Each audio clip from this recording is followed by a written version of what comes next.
While you was being real, he was doing shit to down. Tried to play you like a fool, but you is not a clown, G. Keep on stacking bread, you gon' feel better looking down, G. Put your heart the fuck up, bitch, it won't make you no money. Fuck if he talking. Welcome to Real Cloud Television. Tell them who we got in the building today. It's Lady G in this motherfucker, the big 414. You know what it is. Yeah. Oh, for sure. All right, we're gonna get right into the interview. First question. Tell us a little bit about yourself. Well, I'm a female artist from Milwaukee, Wisconsin. You feel me? I'm a single mom. I've been writing and rapping since like 2018, but I finally just got out here. You feel me? With like doing my thing, performing, actually uploading music that's on Apple. What's happening? Nice in this bitch, yeah. But yeah, you know what I'm saying? I just be out here moving and grooving. You see, trying to put on for the city. So, what got you into music? Honestly, I was into poetry for a long ass time, and I've been like just writing poems, and then me and my brother, I ain't gonna lie, me and my brother just got high one day and was like, we should try freestyle, and after that, I just started writing, and I haven't stopped. So when you're writing this stuff, how do you come up with your ideas? Where do you get your ideas from? The beats. It take about like a good 5 to 6 seconds for me to hear the beat and know exactly what type of song I want to come out with based on the type of beat that I'm given. When you're in the stew, what's 3 things you need with you? 3 things I need in the studio with me: my vape, my vape, my notebook, and my pen. What's some of your everyday essentials that you need with you?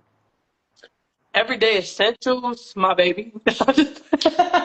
No, I'm playing. But like, honestly, every day I drink hot tea in the morning because it helps with my voice. Obviously, I don't know if you could tell, but I'm a little sick right now, just a smidge. You know what I'm saying? So I drink tea. Um,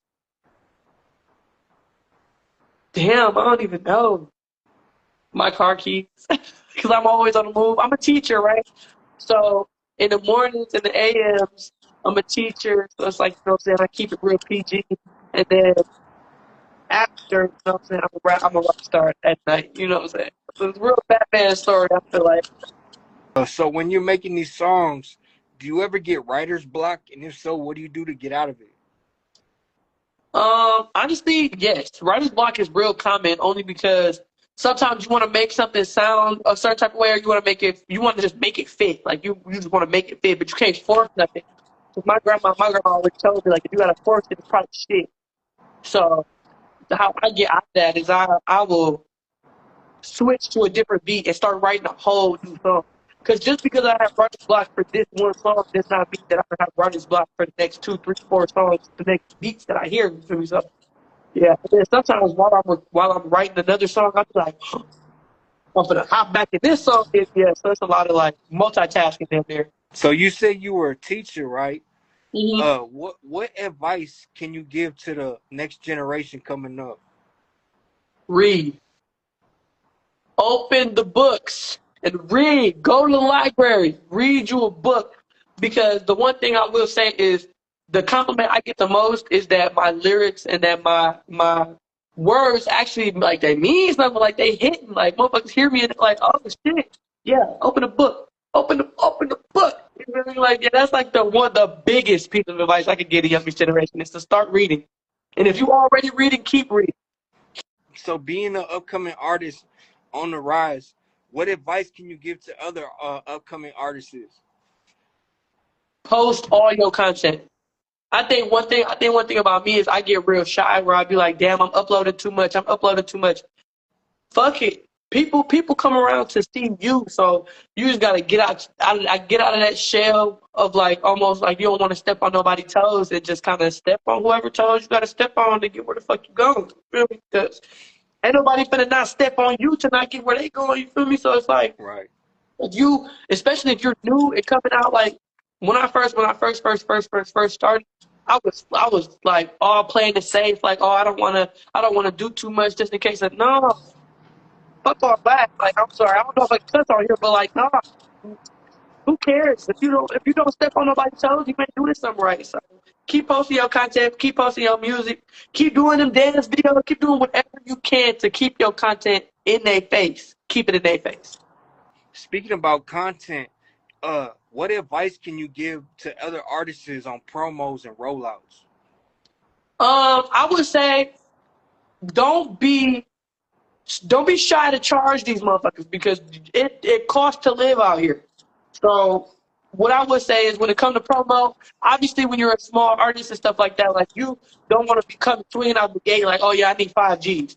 Because you got to work up to that space, but you also want to charge your work. You can't be out here doing everything for free. You feel me? Like right now I'm in a space where I'm giving out features for free. I'm doing all this stuff for free because I'm doing it off the love. The people that I love, people that I fuck with, you know what I'm saying?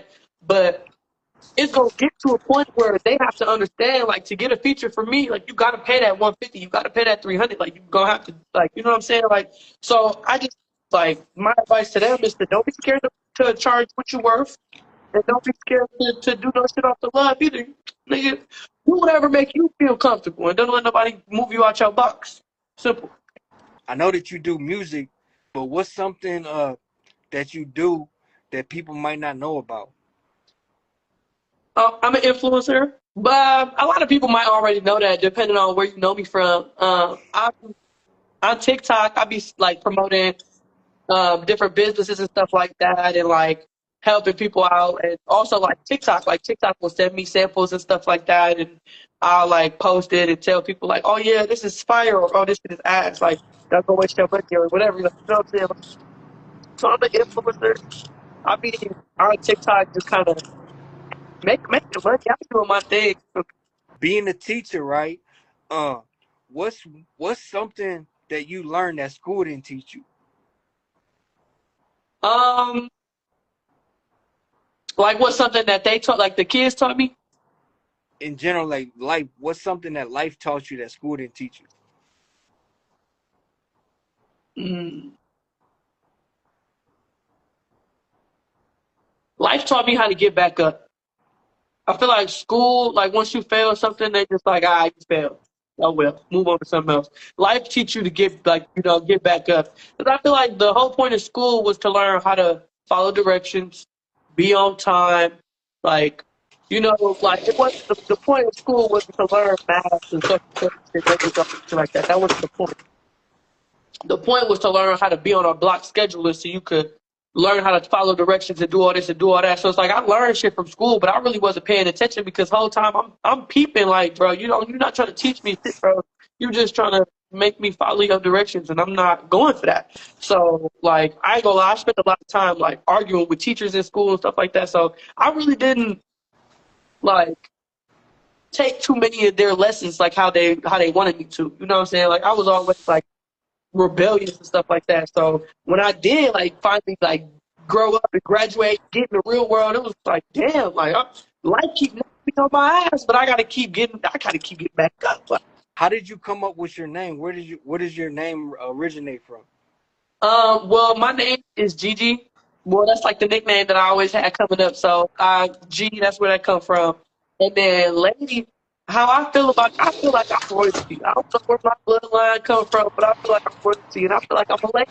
Like, over there across the sea, our little stepbrother or whatever, British, they over there, they was calling people ladies and calling people sirs and stuff like that. So I feel like it's a certain type of like respect that come on my name. Like that's the lady, that's Lady G, that's Lady. Feel me? Like so yeah, I feel like that's royalty. I came up with that shit off just like being high as fuck watching Bridgerton, and I was just like, you know what, I am a lady. I am a lady. Like I am a lady. Like that's what I want to portray. I don't want to be another sexy red or little Riddler or stuff like that. I want to teach these girls how to be ladies, like and really be a lady. Because that don't always mean that you don't have to be shy and not take your ass and not have fun, but just be a lady, move with respect, move like a queen. So be like, yeah. So that's where my name come from. So I'm really trying to teach these girls how to be a lady. What's a risk that you took and what did you learn from it? Um, shit, I take risks almost. I feel like all the time because a lot of these times when I'm doing these shows, you got to pay to do these shows, right? So are kind of taking a risk with every time you pay for a show or every time you put some money into something, especially when it comes to music. Because like I could post a song tomorrow and that motherfucker not get no play, no views. Whole time I just spent my last $20 to get my distro or my last $20 to do this to get a cover art or whatever, like whatever the case may be. And not like my last $20, but like how I do it is I have like a music budget. So like once my music budget is out, like I gotta wait till I get paid again to refill that. So it's like I can't be just going willy nilly and spending all my funds, like, you know what I'm saying? So it's like the real risk is investing in yourself. But I have learned from investing in myself that it's worth it. It is so worth it. It's so worth it. I jumped off the like I don't know, dinner, jumped off the porch, just kind of like if it happens, it happens. My first time ever performing was at a Spitting Bars event. My first time at Uptown or my first time meeting the people that I'm locked in with right now that we make music with to this day, like it was so worth it. So worth it meeting these people because it's like that money that I spent to get into spitting bars is nothing compared to the relationship that I built while I was in that motherfucker, and that shit's gonna last a lifetime. You say you did shows. Do you know how many like a rough estimate? Like how many shows have you done so far? 2025, I probably did like 50 shows, probably more. I feel like I'm gonna say like 50 to 60 shows because my goal last year was to get my name out there. I wanted everybody talking about Lady G. I didn't give a fuck what was going on. I wanted to be in your face. So I was performing at Prime Social, performing at fucking the Next Bar, performing at Uptown, and performing at uh Timbuktu, performing at all these different places, trying to get people to get behind me and be like, "Nigga, she don't get behind." Like, you know what I'm saying? So that was my whole goal, and that's why I did so many shows. And now I kind of only pop out if people ask me to. Like right now, I'm dressed because I got a show to do right after we get off this interview. I'm about to head out so I can go to this show because my friends be putting like showcases and stuff together too. Because one thing about the underground, there's a lot of us who are artists, and there are a lot of us who are also DJs and artists. So people put their own showcase together, get their own stuff together, tell all they homeboys and their homegirls, like, come on, we throwing a big old party, like, come on, let's go to this, da, da, da, da. Like, it's my friend Beezy. Shout out to Beezy Bars. It's his birthday today. I'm gonna go celebrate with him and go perform and shit. So it's like, you know what I'm saying? Oh, I'm not gonna perform but you know what I'm saying? So I'm like, they come and go, but like I'll be performing a lot. Out of all those shows, out of all those performances, have you ever opened up for any local or big time artists? Not yet. I almost had the chance to open up for Maya P, but it was a competition, you feel me? And my boy Trail and my friend for Blue Monroe, they both got to open up for Maya P, but like opportunity, but it's like a competition type shit where it's like, oh, the best act gets to open up for this person or get to do this, that. So it's like, you know what I'm saying? I've had my chances, but like, unfortunately, shit just didn't fall my way. But that don't mean next time it ain't gonna fall my way. Coming from Milwaukee, I'm from Milwaukee too. hmm How has the city helped shape your music? I feel like it doesn't. And that's kind of like the thing that sets me apart from Milwaukee rappers is I don't rap like nobody in Milwaukee. And the only thing that I would say that like gives me my influence is like the people that I came up with when I was young. Cause the Milwaukee right now and the Milwaukee when I was like 13, two completely different Milwaukees. When I was coming up, I was listening to T Glaze, the old Chicken P and the old stuff like Jig and them. So I'm like, that is the Milwaukee that inspires me still to this day. So it's like when I get in that motherfucker, I'm rapping like I'm, you know what I'm saying, in that motherfucker. But like nowadays, everybody want to hear that. I'm not. I Smack. don't do the claps. I'm starting to because the people who Smack It Town, my gang, I ain't gonna lie, I fuck with y'all. My gang. Smack It Town is the only reason why I started doing this smack. because that was never my style. That was never the type of flow I was going for. Because I'm not a low end. I'm not from there. You know what I'm saying? So I'm be trying to fight off nobody's shit. That's not mine. So I just come with my own flow. I'm inspired by the shit that I came up with. Motherfuckers, fucking dope man riding around in a fucking nice ass, clean ass car when he was a kid. Fucking walking to the corner store getting a fuck 25 cent juice. Like I'm more like trying to bring that Milwaukee back this way. Like that's the Milwaukee that inspires me. I don't know if she inspired by this day and age, but that's not no shade or nothing. That's just how I feel about it. What's some of the best advice you ever received? To keep going. I ain't gonna lie, it was a couple different times I almost gave up on rap and singing and shit like that. Cause I I've been doing this by myself since 2018. And what's even more fucked up is that I had to learn how to record by myself. I had to learn how to do all this stuff by myself. So it was a couple different times where I'm like, you know what? Fuck this shit, bro. Hell no. And then like I used to be able to get on TikTok at that point and just vent, just get on TikTok and vent, and then all of a sudden there'd just be a couple hundred people in my comments like, "Oh, keep going, keep going, keep going. We fuck with you, keep going." I'm like, and now I'm at where I'm at, so it's like I'm glad I didn't give up, and I just shout out to them strangers for real, because my TikTok family be keeping my head up when I really just don't want to do shit no more. Like really, for real. What's some of the worst advice you ever received? To show my ass a little bit more.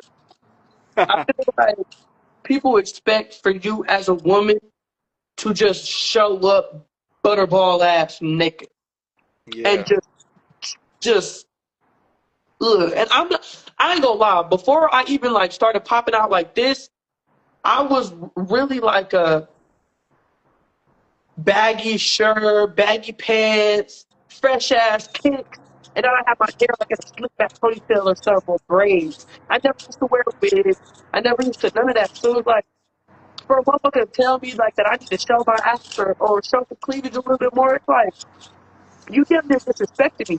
So regardless of if I show my ass or not, my music speaks for itself. I don't have to show my ass because my music is literally speaking to you. It's telling you that I'm not gonna be showing my ass because if the second I show my ass, motherfuckers gonna be looking at me like everybody else. So that was probably the worst advice I ever got in my life. Motherfuckers telling me to twerk more, to wear like smaller clothing, and like, man, the fuck out of here. When I chose to actually go that route, it's like, okay, I'm gonna learn how to install links. I'm gonna learn how to do this and do that. And then I started modeling for Shein too, so they sending me clothes. So it's like, why wouldn't I go out and promote my Shein shit? Like, so it's just like, you know what I'm saying? Like, once I chose to do it, I felt like it wasn't a bad idea. But like, other people telling me, like, oh yeah, you need to do this, you need to do that, or get more tattoos so people will fuck with you more. Like, that's not what's gonna make people fuck with me. Out here twerking on Instagram and twerking on Twitter and twerking everywhere is not gonna make people fuck with me, bro. And motherfucker, that's all. That's because that's what you want. That's what they wanted to see. They wanted to see that dumb ass shit. So they like, yeah, no, hell no. That was the worst advice anybody ever gave me in my life. Since being in the music game, what have you witnessed about it, the good and the bad? Um, the good, like I said earlier, you can make a connection for life. You can make a connection for life. Like when I turn 40 years old, I'm still gonna be talking to a couple of these people because they're so genuine. Like we could fuck around and still be making music. Like when I get my Super Bowl invite, and the motherfucker's like, "Oh yeah, Lady G, she performing at the Super Bowl. Guess who coming out with Lady G?" Yeah, the people who stayed genuine. Like, you know what I'm saying? So it's like that's a good thing about it. I feel like you can make a connection for life. The bad thing about it, I feel like as a female, you can't be too nice because the second you start being nice or you give somebody too big of a smile or I don't know, somebody hold the door open for you or you ask somebody for a ride home or something, anything, that person has the ability to run and tell people some shit that ain't never, ever, ever, ever, ever happened. And you can't say nothing because it's just like, yeah, I got in the car with him, but like, it's just like as a female, you just cannot be too nice because people will use that shit against you so quick and so fast.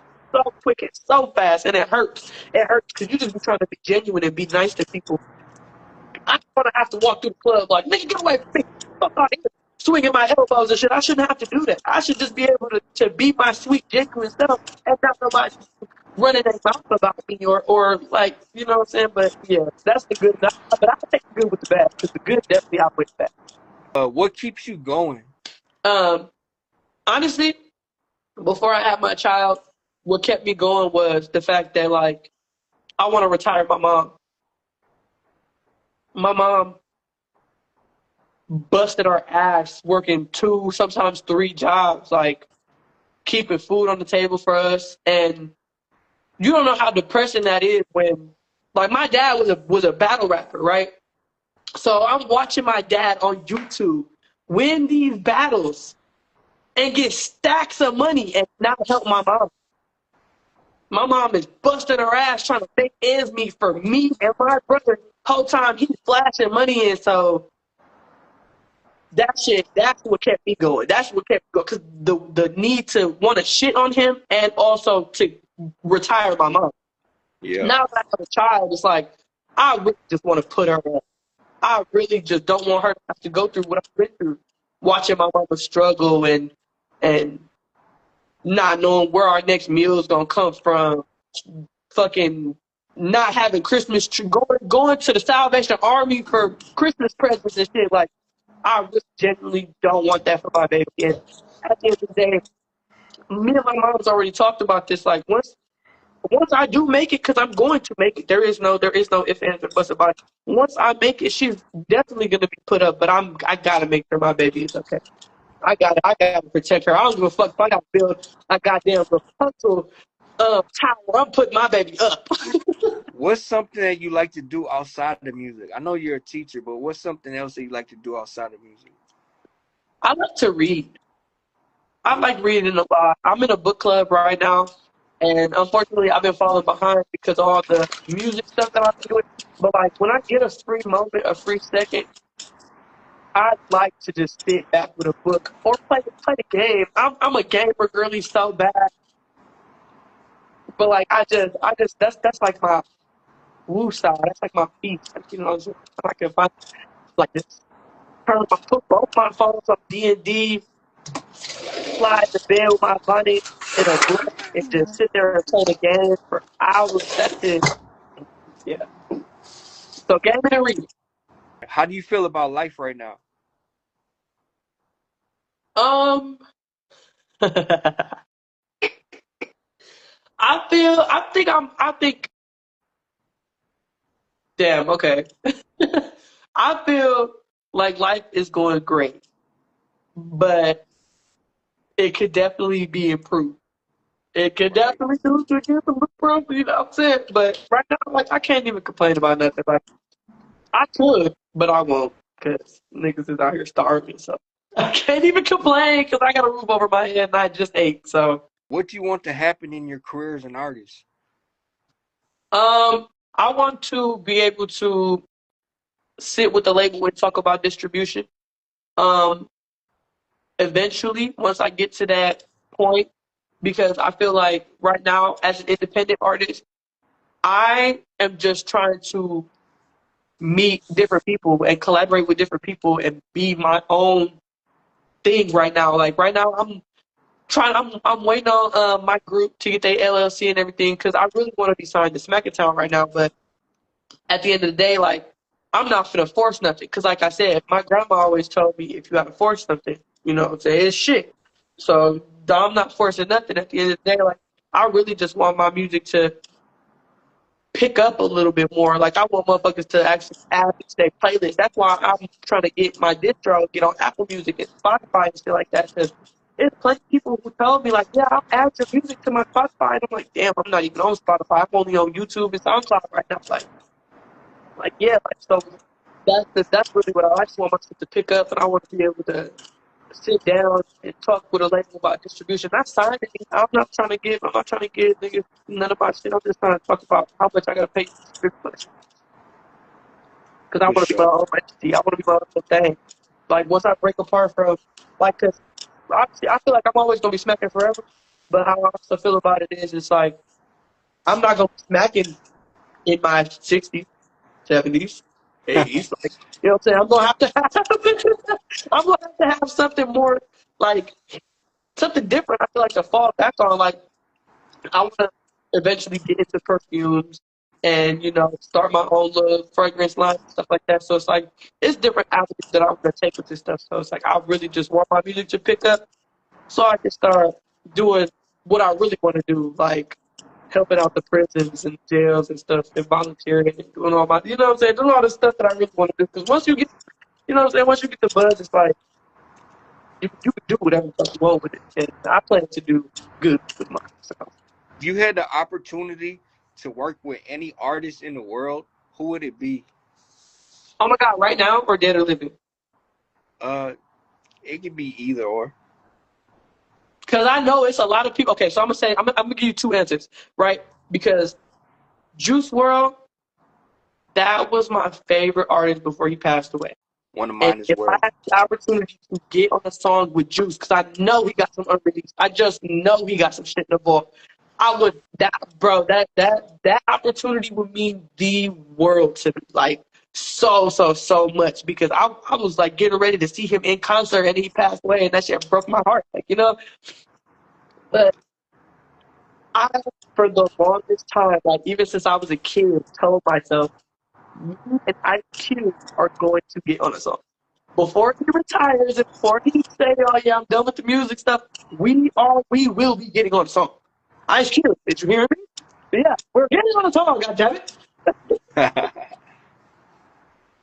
I like that '90s show. I really want to bring the '90s flow back. I really feel like, yeah, like I grew up in the early 2000s and stuff like that, but like it was just something about how NWA just came through. It just wasn't taking nobody's shit. It was just like fucking stomping on everybody. And then Ice Cube, he said, fuck that shit, went did his own shit, started lynch mob all on his own because he wasn't about to get fucked by nobody. Like, I just look up to him so much. So, if I could get on the phone with Ice Cube, that would be fire. Do you have a song that pulled you out of a dark place? Yes, I do. I got a couple of them, actually. But the first one is the first one is the first song I released.